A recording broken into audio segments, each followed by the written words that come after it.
La historia del fantasma en la zona pediátrica del Hospital General de Tuxtla Gutiérrez ha recobrado gran popularidad debido a los últimos testimonios.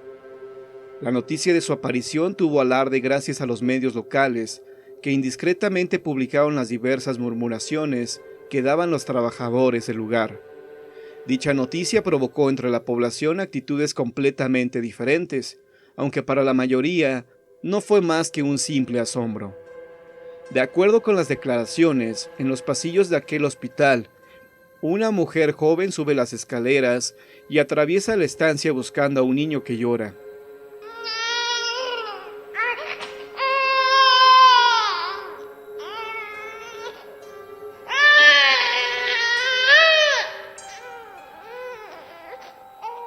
La descripción de aquella mujer es la siguiente. Es alta, embarazada y vestida con un camisón azul. Deambula durante la noche intentando encontrar desde hace tiempo a un niño que claramente han escuchado que llora en indeterminado lugar. El recorrido de la madre incorpórea finaliza antes de que despunte el alba en una inexistente sala de incubadoras. Todavía en nuestros días no se ha podido esclarecer el suceso, aunque para los médicos y especialistas del hospital, aquella aparición sí tiene una explicación. 5 años atrás, llegaron hasta la clínica 2 mujeres que estaban a punto de dar a luz. La primera se trataba de una indígena que deseaba tanto a su bebé, y la segunda era la hija de un acaudalado ganadero, de origen español, a quien le desagradaba la idea de que su hija se enamorara de su capataz. La joven había quedado embarazada, pero su padre, lejos de permitirles casarse, no solo corrió al joven, sino que también encerró a su hija, hasta que llegara el día en que diera luz al niño, a quien ya le tenía un lugar reservado en el orfanatorio. Aquella noche, ambos partos se complicaron y las 2 mujeres murieron, pero solo una pudo dar a luz. No obstante, a las pocas horas de haber nacido el bebé, también perdió la vida. La mujer era joven, y aquel era su primer hijo, en el que había puesto toda la ilusión del mundo, ya que era el único fruto de su verdadero amor. Todas aquellas versiones pudieron concretarse cuando Antonio, el viejo guardia del hospital, relató su encuentro con la mujer. Hacía unas semanas que había escuchado hablar del tema, pero no le di importancia. Pero esa noche en especial el ambiente se tornó frío, más de lo normal. Entre otras cosas, mi función consistía en ir cerrando las ventanas de las oficinas y comprobar que ningún doctor hubiera dejado alguna luz encendida antes de abandonar el recinto. Tenía la costumbre de hacer la ronda a oscuras tan solo alumbrándome con una linterna. En esos momentos pude notar claramente cómo el fax se encendió solo. Mi reacción fue simplemente apagarlo. Fue entonces cuando, paseando por la tercera planta y aún a oscuras, sentí como si algo se me echara encima, una especie de sensación, una fuerza o algo así, pero sólido. Al parecer aquella sensación no se conformó con pasar sobre de él, por lo que al parecer repitió lo mismo 2 veces más. Asustado por la experiencia, decidió bajar inmediatamente donde hubiera luz, a la última planta, e intentó tranquilizarse buscando una explicación que justificara su extraña vivencia. En el momento escuchó claramente cómo el ascensor, que se hallaba en un piso superior, se ponía en marcha y paraba, para su asombro en la sala de recepción, donde él se hallaba. Se abrían y cerraban las puertas sin explicación alguna. Entonces decidió salir y quedarse en la puerta hasta que amaneciera y se le relevara de su turno. Eso sí, sin abandonar su puesto. La noche siguiente no fue mucho mejor. Sacando fuerzas de cualquier parte, volvió a enfrentarse a su situación. Sucedieron entonces otros pequeños sucesos. Procuró hacer la ronda, en esta ocasión con todas las luces encendidas, y antes de que el jefe de mantenimiento y los de limpieza se marcharan. Empezó a oír una especie de golpes que provenían de lo que supuso era la tercera o cuarta planta. Según cuenta, los golpes eran fuertes y como intencionados, parecían reclamar su atención, pero con el miedo y sabiendo que debía permanecer ahí hasta el amanecer, decidió sumergirse en la lectura de un libro y procurar olvidarse del asunto. no sin echar de vez en cuando tímidos vistazos hacia el ascensor. Aquella noche pensaba en llamar a un compañero para que se quedara un rato con él, y sabía muy bien que contaba con escasos 20 minutos para decidir quién sería, ya que los de intendencia estaban a punto de retirarse, y solo quedarían las contadas enfermeras que no hacían más que permanecer en los cuartos. Nunca se imaginó que aquella noche tendría la visión más aterradora de su vida. Cuando todos se marcharon, él ya había realizado su ronda, cuando nuevamente se volvieron a producir los ya conocidos golpes, pero esta vez acompañados de lo que parecía ser llantos de un niño.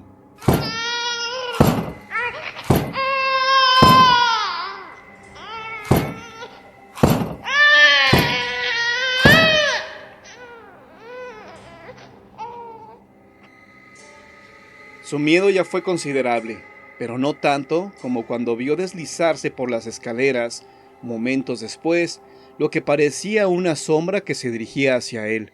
Tenía el aspecto de una nube muy concentrada, pero el impacto fue tal cuando pudo mirar en aquella figura un rostro conocido. Se trataba ni más ni menos que de la hija del acaudalado ganadero, quien había muerto 5 años atrás. Recuerda que se quedó paralizado, y aquella mujer no le dijo absolutamente nada, pero jura que en realidad se trataba de aquella mujer. Días más tarde hicieron todo lo posible para que no se revelara la historia del guardia, hasta que cierta noche todo se concretó con la versión que le dio Mauricio a Antonio, la última persona que lo vio con vida. Mauricio se trataba de aquel capataz a quien el ganadero había corrido al enterarse de la relación que sostuvo con su hija. Nadie se percató de quién era él, solo sabían que era un forastero que había llegado al pueblo en busca de algo. Pero como era normal, al cruzar los montes, una víbora lo mordió dejándolo inconsciente, hasta que unos campesinos lo llevaron casi sin vida al hospital. Daban las 10 de la noche, cuando Mauricio presentaba un diagnóstico de estable. Todas las oficinas del hospital ya estaban cerradas y solo se quedaba el personal nocturno. Momentos más tarde escuchó claramente unos pasos.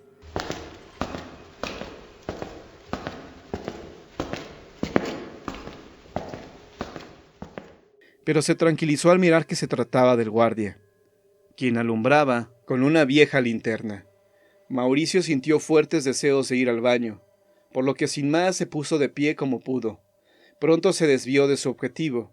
Caminó lentamente por el pasillo, curioso por los pasos incesantes que se escuchaban, pero lo que más le inquietaba era la forma de llorar de aquel bebé. ¿Qué no habrá quien lo atienda?, se preguntó. Entró a uno de los cuartos contiguos, en donde sin motivo aparente, uno de los ventiladores generales, de los que se hallan empotrados en el techo, se puso a funcionar. En aquel instante no le dio mayor importancia, pues creyó que eran de los que se ponían en marcha automáticamente cada ciertos intervalos de tiempo.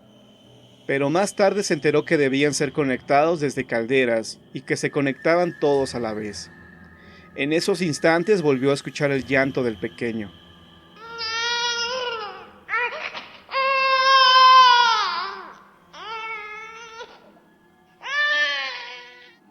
Pero ahora provenía del piso de arriba, por lo que no pudo subir. Justo en esos momentos entró el guardia, visiblemente alarmado. ¿Escuchó?, le preguntó a Mauricio. El joven no quiso darle razón y volvió su mirada hacia el piso.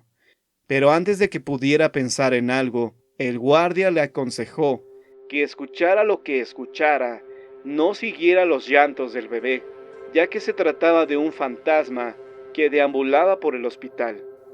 Mauricio, quien además se caracterizaba por ser inquieto, pensó 2 veces en burlarse de aquel oficial de policía, ya que su rostro le insinuaba que decía la verdad.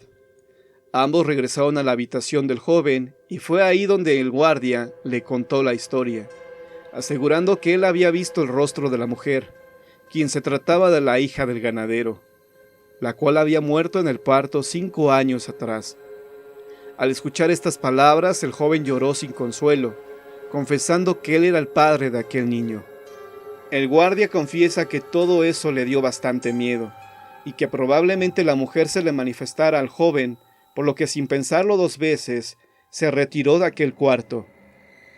El viejo Antonio fue el único sorprendido al llegar la mañana, ya que encontraron el cuerpo de Mauricio sin vida, hecho que no pareció más trascendente, ya que el joven había estado a punto de morir debido a la mordedura de la serpiente. Don Antonio miró fijamente el cuerpo del joven, quien visiblemente mostraba rastros de que su pierna quedó totalmente paralizada. Cuando le confesó al doctor encargado el haber hablado con el muchacho por la noche, justo en el momento en que se escucharon los llantos del niño, el médico se sorprendió diciendo que necesitaba unas vacaciones, ya que no era posible que hubiera hablado con él, debido a que según los reportes clínicos, había fallecido cerca de las 10 de la noche. Situación que dejó enmudecido al viejo Antonio.